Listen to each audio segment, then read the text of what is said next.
Whether you're an actor trying to master a Shakespeare monologue or about to head into your first ever voiceover session, clarity and articulation are important elements of your acting. So here are a number of different ways you can work on your articulation. The all-time classic is getting down and dirty with some tongue twisters. Tongue twisters are a great way to practice and improve articulation and fluency.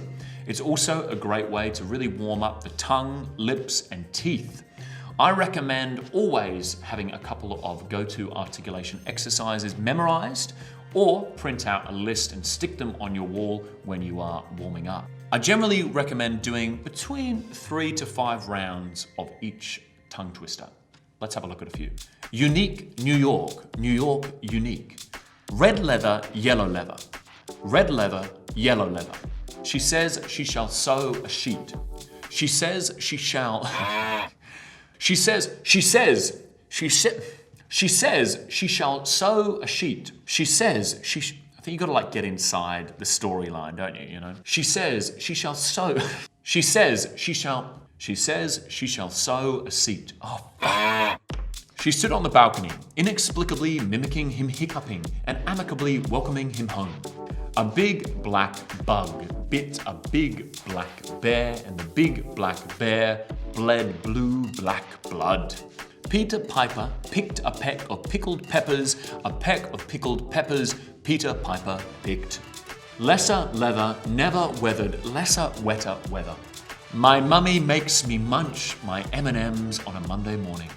So we've obviously just gone over quite a few tongue twisters, and you're probably not even going to be able to say them, let alone remember them. So check out the link in the description below and you can print them all out and stick them up around your room or whatever you need to do. Next up, we're going to take a look at the tongue.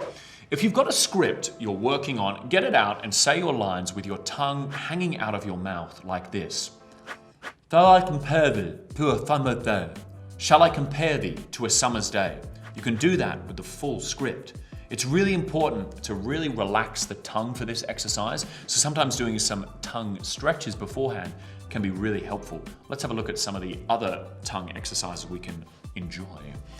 First of all, draw some circles in each cheek. You can get the tip of the tongue, and you're aiming to make a perfect circle in the cheek. I would aim to do about 10 on each side, and you can also have a go at working in opposite directions. So maybe 5 one way and then 5 the other way. Next up, we want to stick out our tongues and try to touch our nose and our chin. Nail that.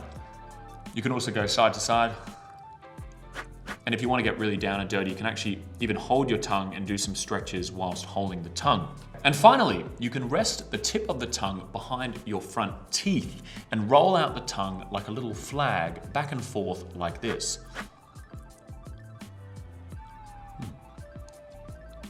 A little bit disgusting there, but you get the idea.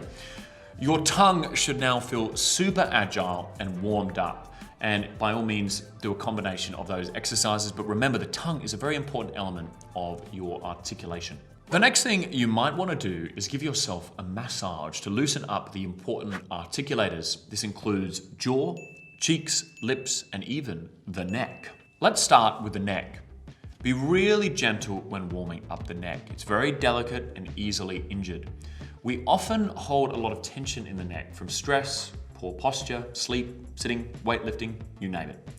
So gently look down at the floor and then look up at the ceiling, not pushing it. It's not how far you can go, just looking down at the floor and up again and feeling the stretch slightly in the back of the neck. You can also do the same right to left.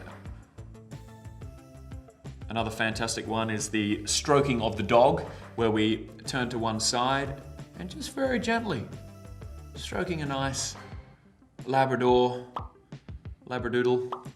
Probably needs to be a bigger dog. What's a big dog? Great Dane.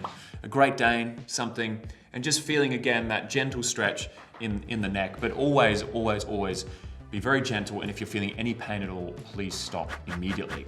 Now we can move on to the jaw. Also be really gentle with your jaw. You're going to need it when you get up and start acting, so be very, very gentle. What I want you to do is massage the jaw. You can either use your fingers or your knuckles, and we're just gonna either work in circles or you can also work in long stretches, but just kind of massaging this very big muscle here, which again gets a lot of tension. I think this is very personal here, finding the massage that works for you, but remembering, really thinking about, I love these ones.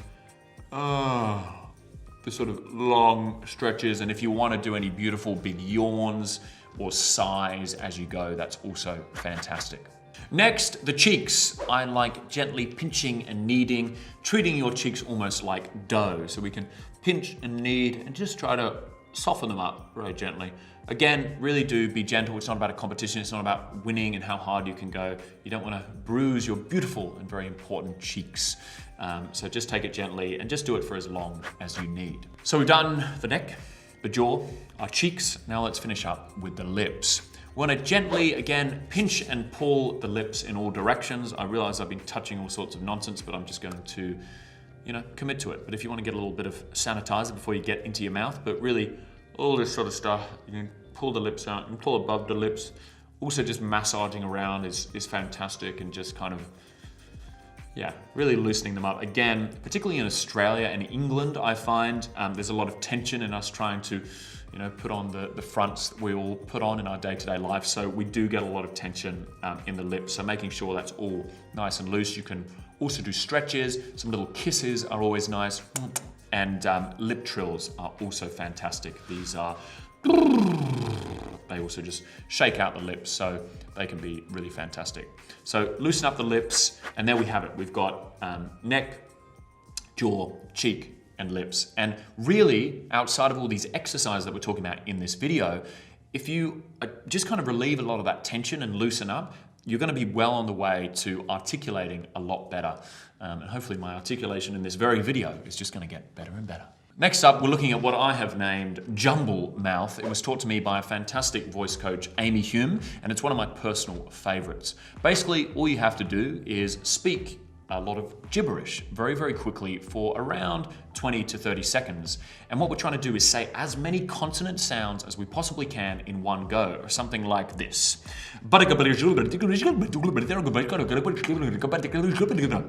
And then we can stop after maybe 20 or 30 seconds and try and do it even quicker and be even clearer.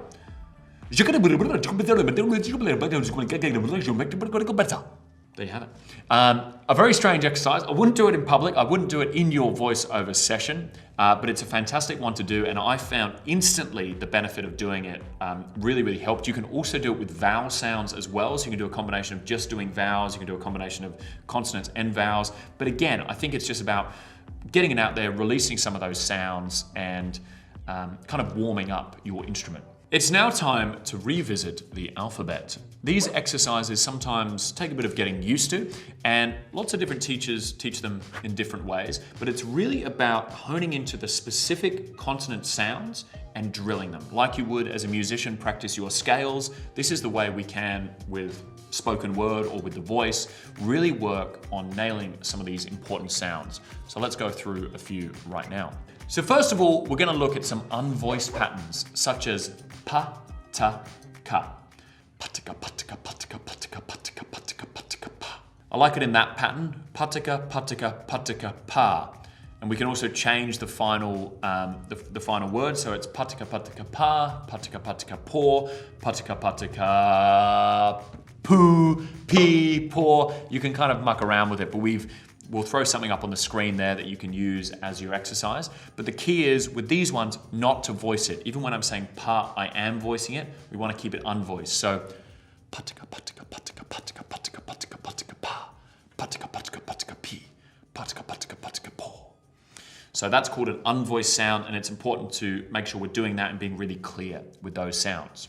Next up, what we're going to do is move on to the voiced equivalents of those sounds, which is ba, da, ga.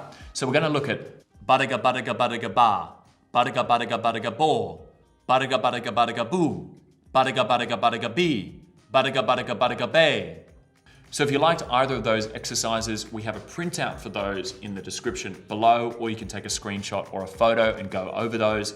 They are really fantastic, and really in most voice classes around the world, you'll be doing some form of, consonant sounds like that. And they can be really, really helpful in any warm-up before going into an audition or a voiceover session or whatever it might be. And finally, another fantastic trick similar to the tongue exercise that we looked at earlier is to get either a bone prop, which you can buy. They are a very official way of doing this.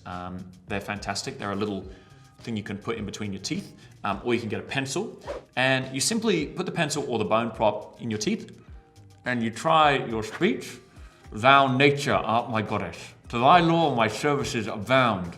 Thou nature art my goddess, to thy law my services abound.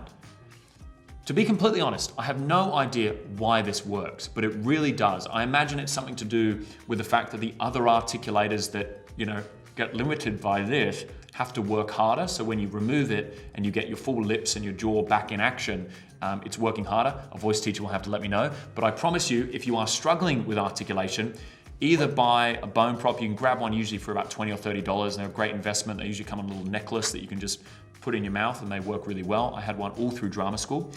Or else getting a pencil, or even using your thumb and just doing the speech like that. And for some reason, go through your whole speech or a couple of your lines, and then take your finger out, your pencil out, your bone prop out, and for some reason, you sound much clearer. So it's a great trick, and hopefully that helps. Well, there you have it. 6 different exercises and techniques to work out and warm up your articulators. For more info, check out the links in the description. And for those really important printouts, it's great to have something physical that you can work with in your warm-up. So definitely check out those links. And again, thank you so much for watching this video. If you've made it all the way to the end, you are the best. And my God, are you gonna sound so clear at your next audition or whatever it is you're doing. So thank you for staying with us. Remember, it really helps us if you hit that like button. And if you subscribe to the channel, well, you have just made my day. So thank you so much, and I look forward to sharing more helpful information in our next video.